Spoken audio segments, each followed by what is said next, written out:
Hello, I'm Benjamin Anthony, founder and director of Our Soldiers Speak, and co-founder of the Miryam Institute. And it's my pleasure to host Israel Briefing, where we present to you a series of briefings with some of the most prominent individuals engaged in the security and policy development of the State of Israel. On this episode, we feature Member of Knesset Yoaz Hendel, formerly a central figure within the administration of Prime Minister Benjamin Netanyahu.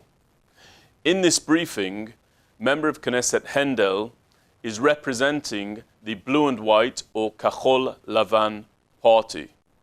He's briefing a unique delegation of 40 cadets from the United States military academies. These cadets hailed from the US Military Academy at West Point, the US Air Force Academy, and Virginia Military Institute. All of them will go on to become officers in the United States Armed Forces.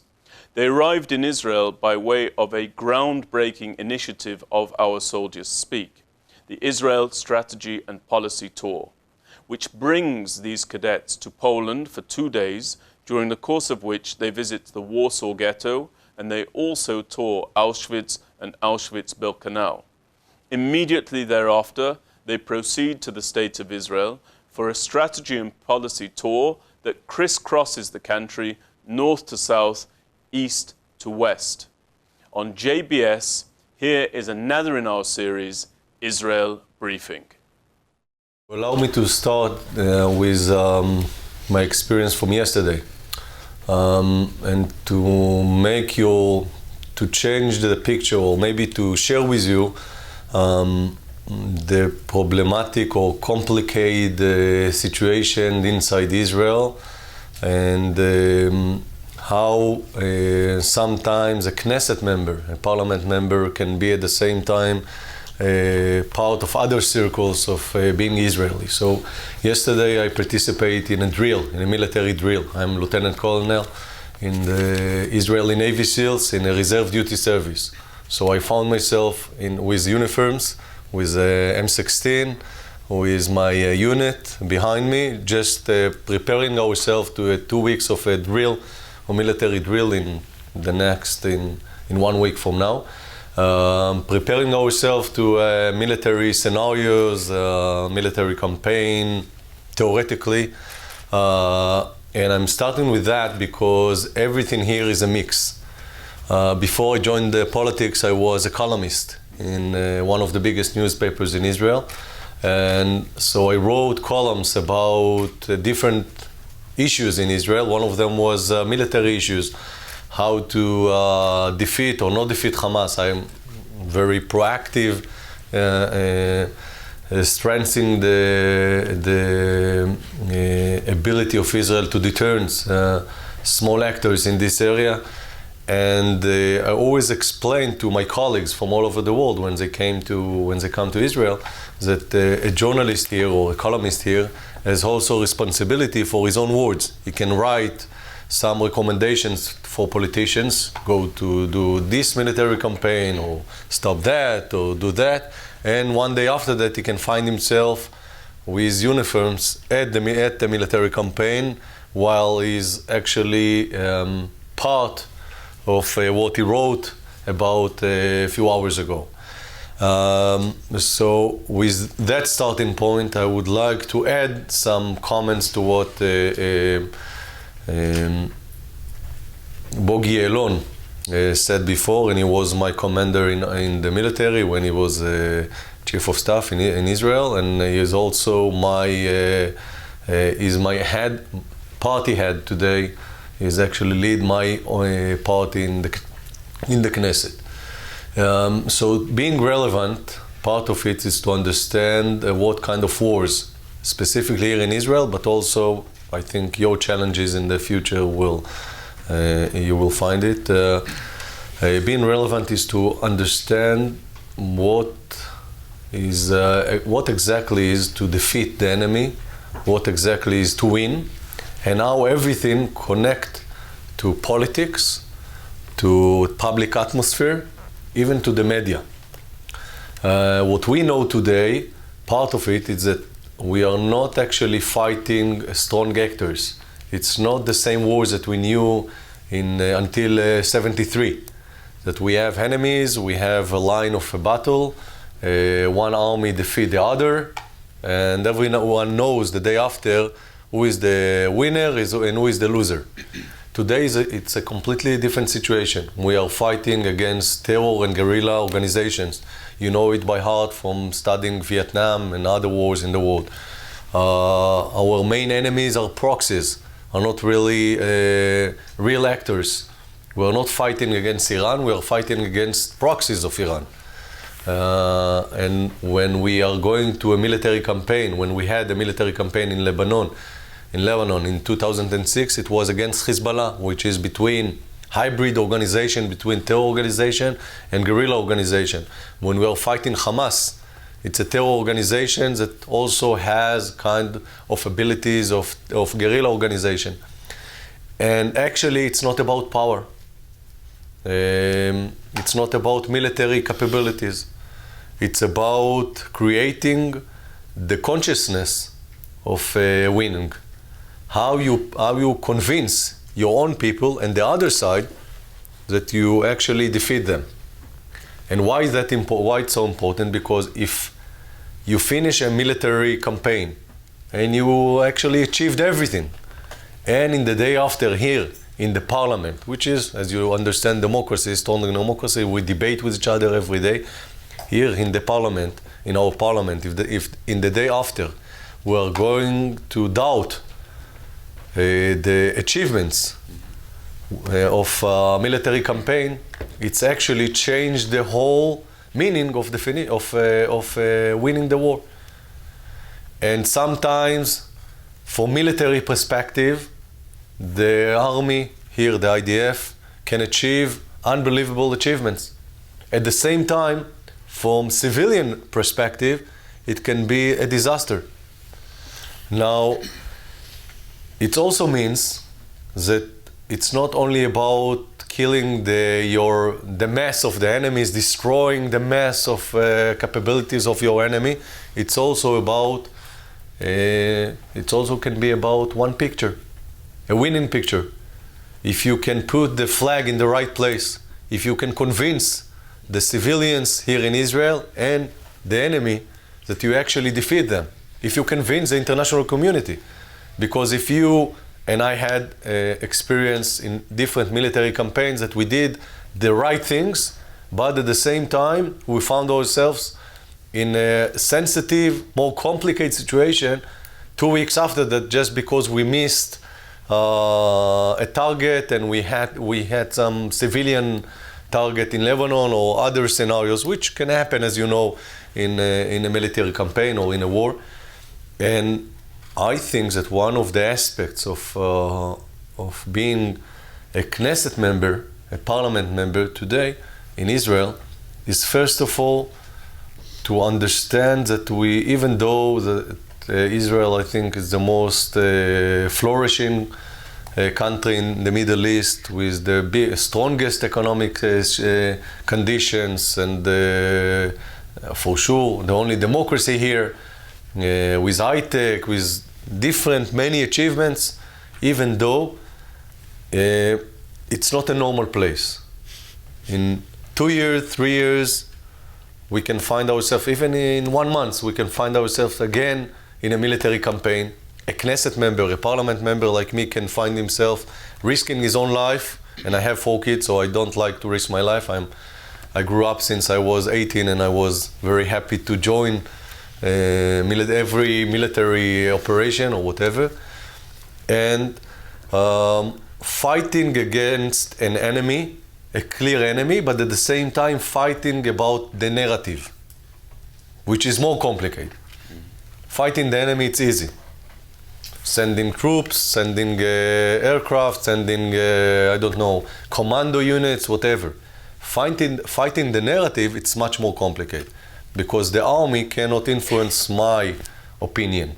It cannot influence the discussions that will take place here the day after. It cannot influence the media. It cannot influence what the headline of the New York Times will be the day after, and also what the headline of Wall Street Journal, if we are taking to both sides, will be the day after.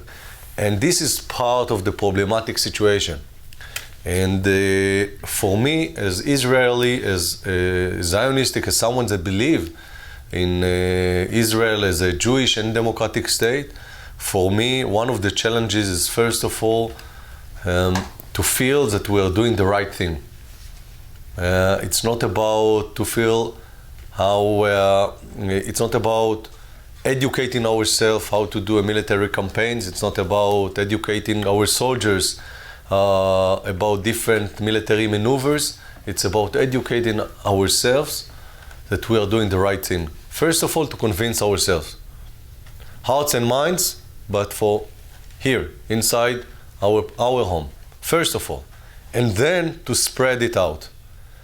Now, after I said that, which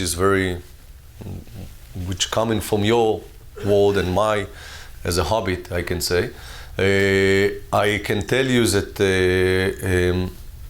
I'm very proud to be part of this house, even though that we have, as you know, different debates and different opinions and views about what's happening in Israel, and right now we are in a political crisis.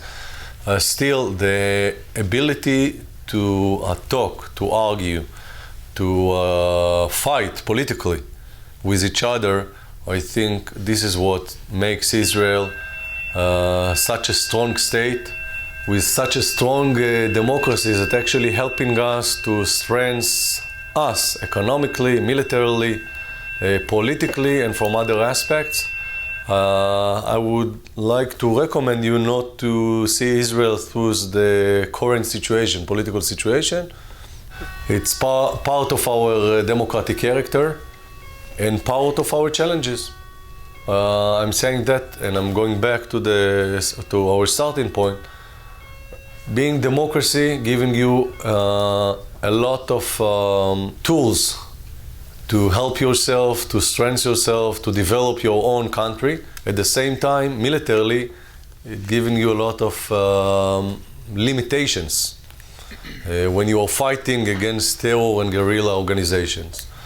And the balance, it's all about the balance. It's all about checks and balances. It's all about how you, in one hand, understand that your mission is to defeat your enemy, to protect your own country, which is the IDF is actually an army that established to protect Israel.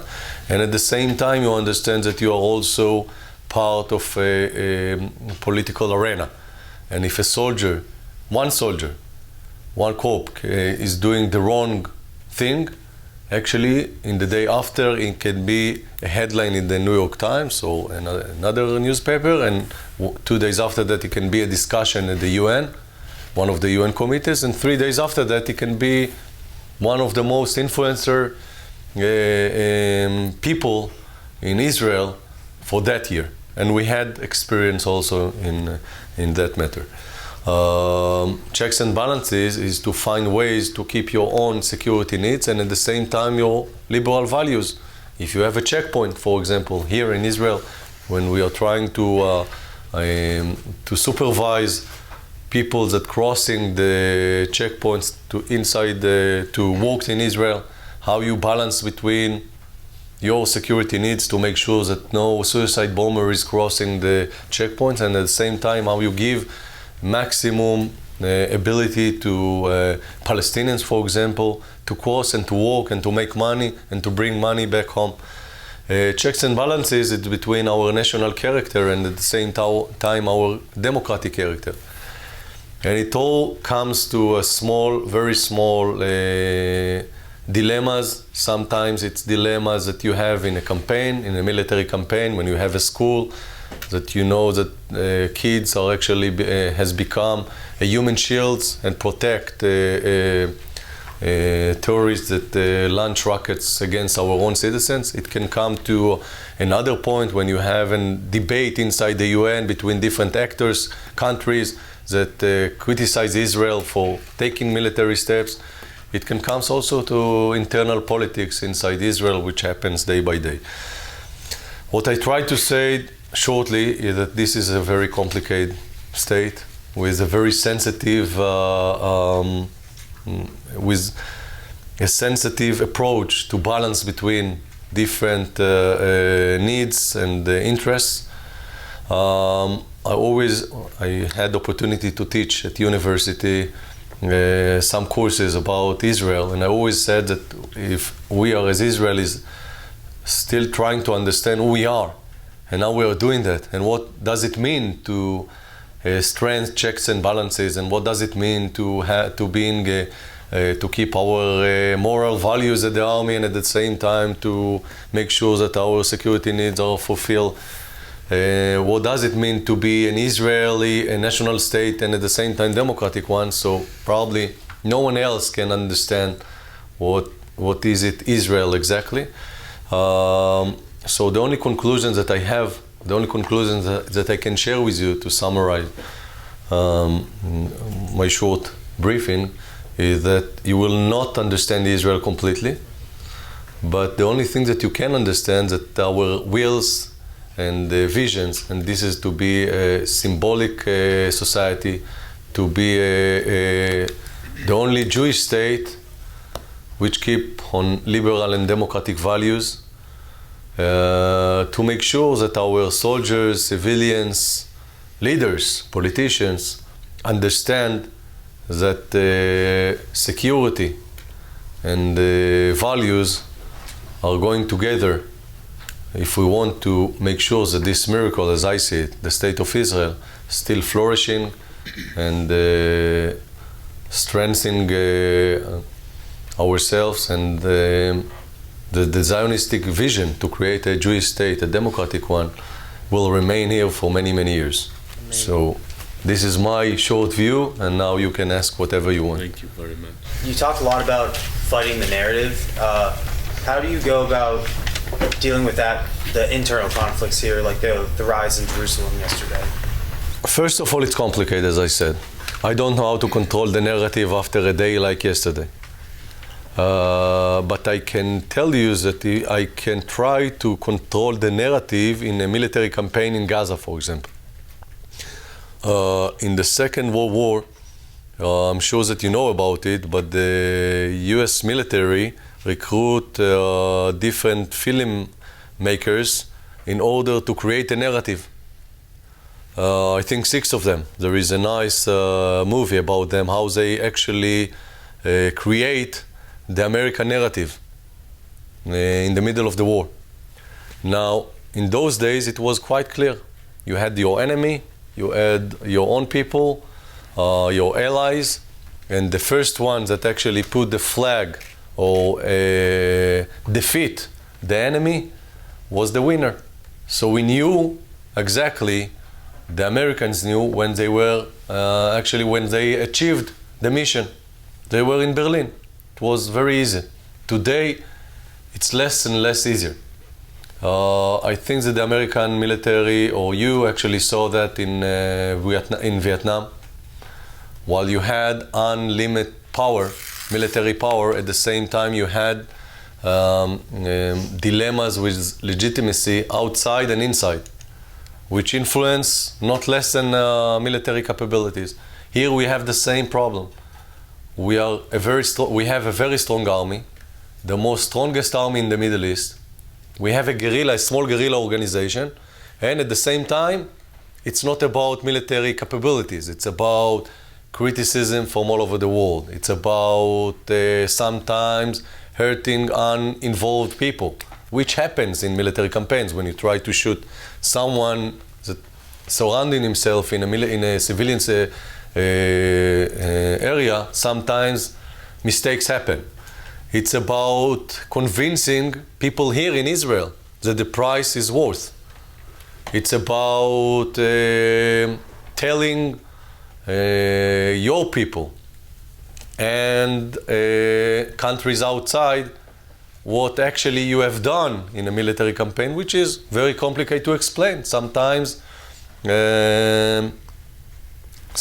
no one can understand if he is not with his own boots on the ground. And the most important thing, and I'm sure that you study it in your education process is that in asymmetric wars, one side, the weak actor, can actually use unconventional tools. And I'm not talking about unconventional weapons, I'm talking about unconventional narrative. He can actually fake whatever he wants. He is not an actor. We had experience in 2002 that we saw a funeral of kids in our air vehicle that actually pictured it in Jenin, one of the Palestinian cities. They blamed the IDF to kill those kids. So we have the movies. They followed the funeral. It took something like 10, 20 minutes. And after one of the corners, suddenly you see the bodies jumping from those beds and start walking or running.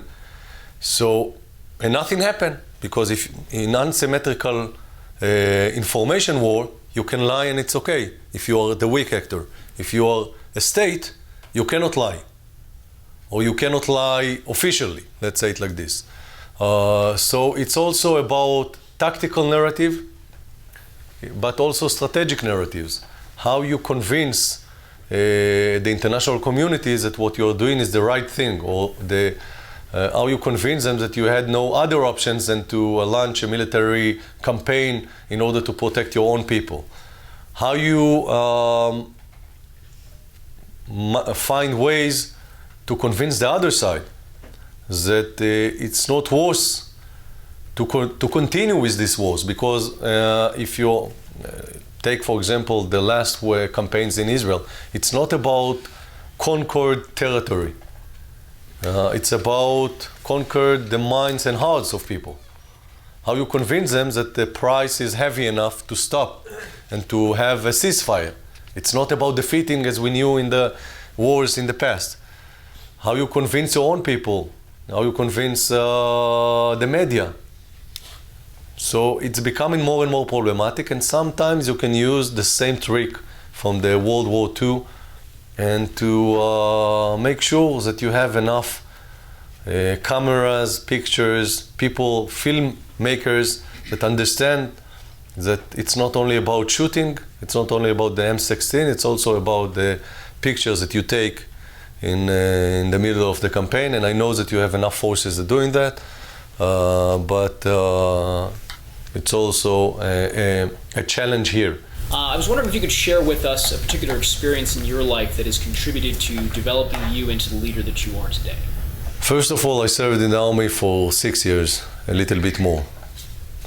And I had a lot of experience losing friends in different military campaigns, understanding the price of wars here in Israel.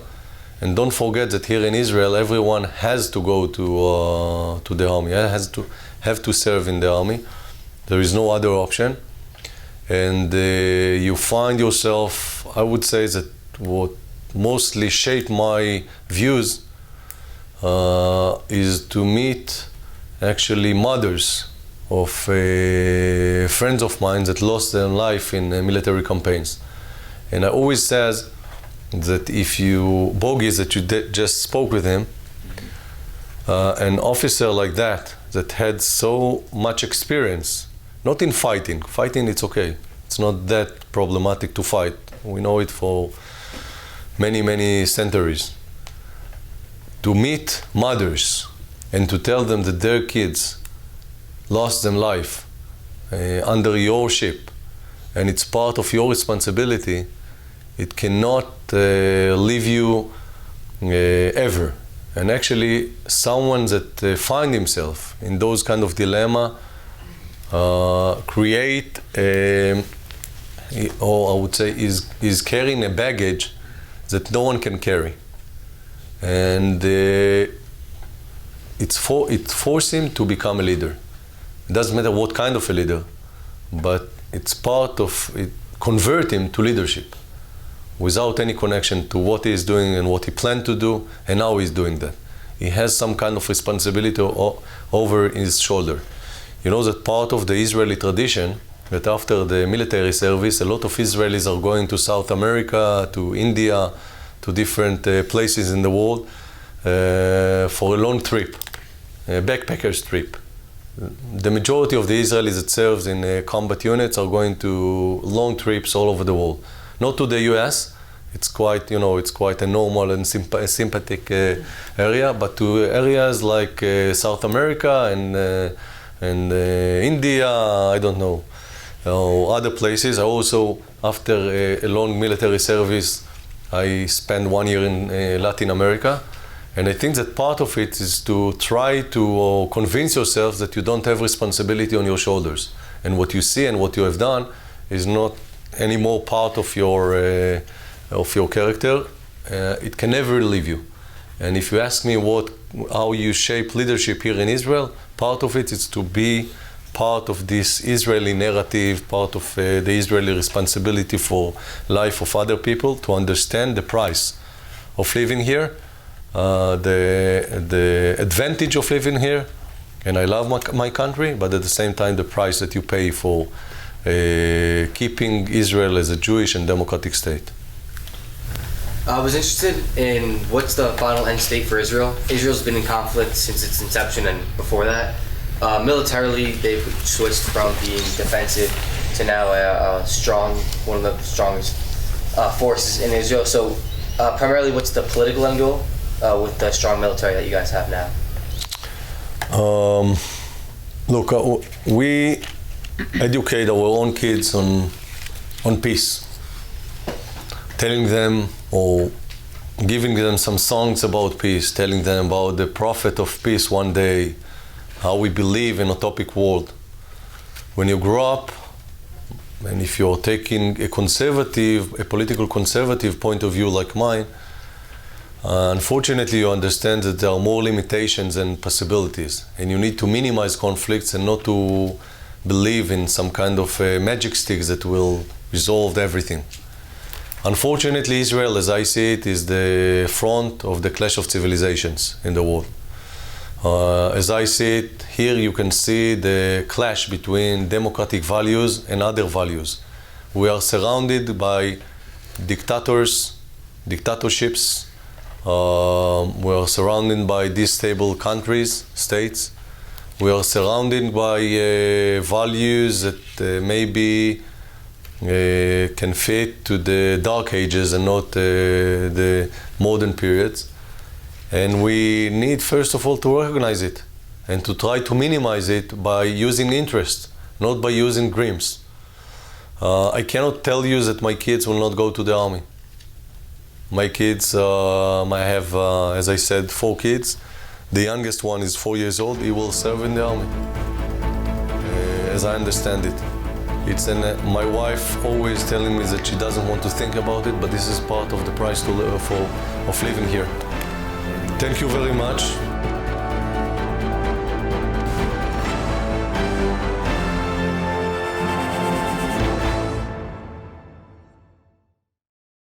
We would be pleased to send a complimentary DVD of this program to anyone who wishes to support JBS with a tax-deductible gift of $36, double chai or more. And we're especially pleased to remind you that thanks to a generous matching gift from the Cayley family, every new or increased dollar you donate to JBS will be worth double to JBS. Simply visit the JBS website at jbstv.org and click on the Donate button to make a donation by PayPal or your credit card. And please, indicate the program for which you would like a DVD. Or you can send your tax-deductible check to JBS, P.O. Box 180, Riverdale Station, Bronx, New York, 10471. And again, please remember to indicate which program you would like to receive with our compliments. And we thank you for your kind support.